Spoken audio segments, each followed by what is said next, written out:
Hi, I'd like to welcome all of you. Thanks for being here. Our talk today is about making the transition from high school to college. We are from Notre Dame College in South Euclid, Ohio. I'd like to introduce who we have brought here. I'm Mary Jo Levant. I'm the interim director of the Academic Support Center at Notre Dame College. This is Carla Raguse. She's a senior instructional advisor at the Academic Support Center. Would you like to say a little bit about yourself, Carla? I do a lot of the working with students one-on-one in the areas of arts and some sciences, but not a whole lot. My main area is psychology. My training is as a psychologist. I have worked in community counseling and family systems, as well as industrial and organizational psychology. The next person I'd like to introduce is Tina Wexler. She is an instructional advisor at the Academic Support Center as well. Tina, how many years have you been with the Support Center? 6 or 7. 6 or 7? And tell us a little bit about what you do there. I'm an instructional advisor. I work with students in the humanities area, a lot of communications, a lot of English, a lot of philosophy, business law. My background prior to coming to Notre Dame was, I have a law background. I was a lawyer for 25 years. And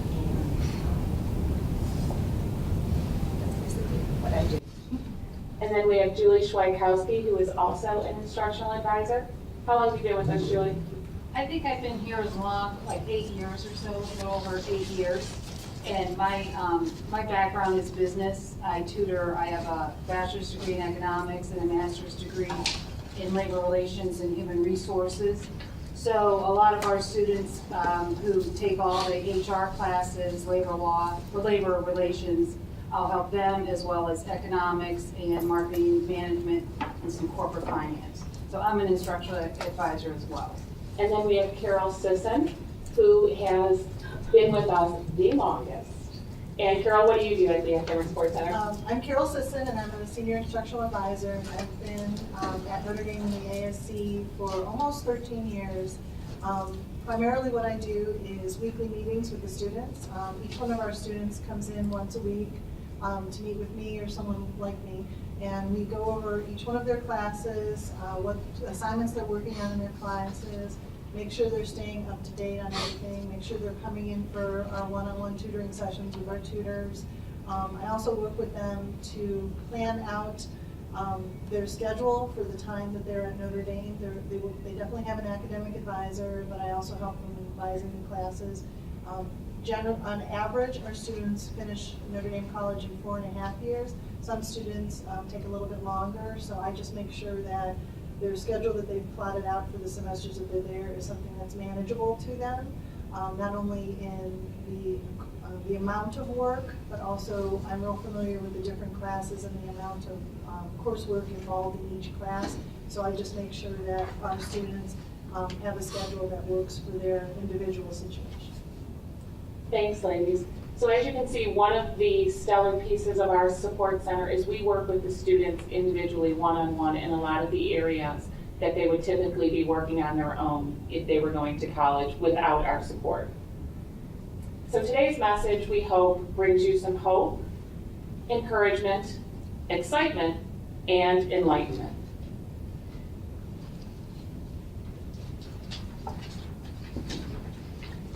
So the goals we'd like to have you think about when selecting a college is a seamless transition from high school to college, and then becoming a successful college student.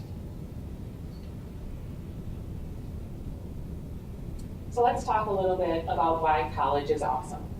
We all think about college, our kids all think about it, and what are the things that make college awesome? Well, for starters, freedom, right? This will probably be the first time that your child or your student will be living away from home for an extended period of time. And that's exciting.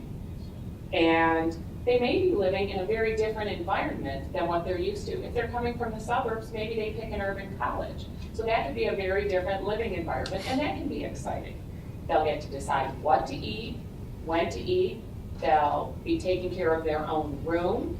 They'll be meeting new people. These people can be coming from anywhere, all over the world. They will be managing their own money, and they will be deciding when to study and when not to study, and when to have fun and who to have fun with. Well, those same reasons also make school challenging, especially for students with learning disabilities. Freedom, right? Leaving home is hard, we all know that. We know that not having your support system with you every day, coming home and having someone say to you, maybe it's time to study. Have you eaten today? What about who are you going out with tonight? How late are you going to stay out? So that becomes a challenge, most especially for students with learning disabilities. The other thing is everything's a possibility, and that's great, but is it? Because maybe then there's too many choices and too many possibilities. Oh, don't have one. That's okay. So, at this point you're wondering, is college an option? Do I want it to be an option? We've developed 4 skill sets that we are going to discuss to help you decide. Under each skill set is a set of benchmarks. As we go through the next few slides, think about the benchmark and decide whether or not you feel that your child can achieve these benchmarks. But remember, you don't have to achieve every benchmark to feel that your student is ready to be in college or to be successful in college. The first set of benchmarks are the academic benchmarks. Let's consider. Is your student taking a college prep course of study? And if so, are they going to be able to successfully complete it to be ready for college level work? Have you considered having your students sit for the SAT or ACT? If they sit for it, they're entitled to accommodations if they're getting accommodations currently. A lot of schools, though, aren't requiring SAT or ACT scores anymore. Notre Dame has gone test optional. So if you feel that that's just something that's going to add stress or anxiety to your child, consider looking at colleges that are test optional. Then we have independent living benchmarks. For instance, do you believe that your student, if they were living in a dorm on campus, would be able to wake up for school without any help? Do they do that now? Is that something that you could teach them now and kind of model for them in the home so that when they do go to college, they're prepared for it and it's not something new they're learning there? How about planning your time so that all work is done? Think about how much time your child or your student may be taking now and working independently and how much of that is monitored by you or someone else in their school. And then, of course, they need to be sure that they're making time to be healthy and exercise, that they get proper nutrition, and absolutely get proper sleep. We all know that college students are just inherently sleep deprived. So consider that. And then we have the self-advocacy benchmarks. And does your child understand their diagnosis and disability? And can they explain it to others? And do they know how to communicate their needs, both to their professors, to their family, and to their peers? And then, do they know what strategies help them learn best? And do they know which test-taking strategies work best for them? We have social and employability benchmarks as well. So can your student identify their comfort level with social activities? Are they comfortable saying no when they have a test tomorrow night and not going out at midnight? Are they comfortable saying, I'm not comfortable with this situation? Or are they even comfortable saying, hi, my name's Mary Jo. Who are you? Can they share space with other people in a way that shows respect?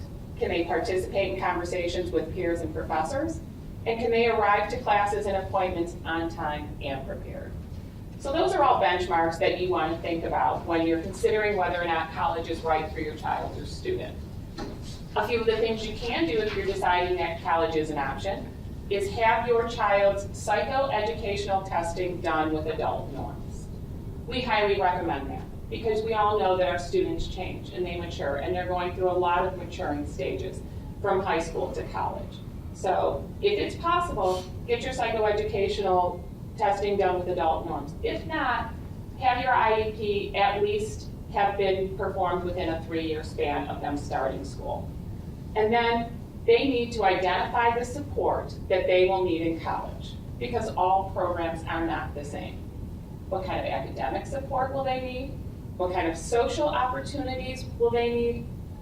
How about career coaching? Sure, you can go to school and get a degree, but do they need an internship to graduate? Is that one of the requirements? And where are they going to go from there? Will they be able to seek the services necessary to become gainfully employed? And then, of course, for all of us, organization and time management. I don't think that that's true just for our students. I think that's true for every student and for every person. So we want to make sure that their organization and time management skills make them successful. Finding the right college. The questions you want to ask and the areas you want to look at are there services available? All schools are required to provide a baseline of accommodations for a student with learning disabilities and a documented learning disability. Do you need just those services or do you need more? How about the location? Is it okay for your student to go to school in another state, another country? Or do you want them nearby? Would that be a better situation for them? And then classroom size. Does your child need to be in a classroom with 10 to 12 students, 30 to 40? Or are they okay in a lecture hall with 300? What would make them most comfortable? What would make them most successful? Cost, that's a factor for everybody. What's it going to cost for my student to go to school here? Are the services that are provided free, or are they additional? And if they're additional, are they worth the cost? And then, of course, majors available. Your child may say right now, I want to be a veterinarian. So you go and pick a school that has a veterinary program. But 2 weeks from now, they may say, you know what, I've decided I want to be a teacher. And now they don't have an education program. So when you're looking at the schools, consider the fact that your student may change their mind. They may decide that the major they went into to pursue isn't what they want to do. So find a school where if they change their mind, they don't have to change schools. If they're comfortable there, the last thing you want to do is have them change schools. So, and maybe it won't add as much time. If you stay in the same school, maybe it's an extra year of education, but maybe it's not 3 more years of education. So the first steps in looking for a college. Look for a college with a supportive program. Ask your high school guidance counselors. They know your student, hopefully they know you, and they have a lot of resources at their fingertips about where students with learning disabilities can be successful. Ask friends and relatives, especially right within the community. And of course, research online. Visit the college, spend time on campus. That means more than just going for a campus visit where they take you around. Go for a campus visit, spend an extra hour there. Walk around to the cafe, go in the library. Talk to the students on campus. Don't be afraid to ask any question. That's the only way you will know about it. When we were taking our kids for college visits, my husband would call it the MTV college tour. We'd go and we'd do the whole tour and we'd sit down and listen. Then he'd take the kids to the bookstore. Then he'd take them to the gymnasium. We might go on the football field. But it gave the kids a feel for what the real life of a campus was. It wasn't just what the college wanted us to know, but it was what we knew our students would be involved in every day. So think about that.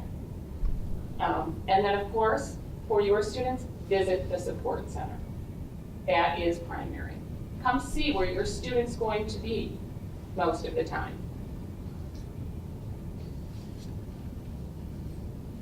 Let's talk about accommodations in college. So the ADA law requirements have a base level. We at Notre Dame call it a level 1 accommodation. So all colleges, regardless, provide the base level at no additional charge. This includes note-taking assistance, taping of class lectures, extended test-taking time, alternative test formats, use of a scribe, and a distraction-free environment for test-taking.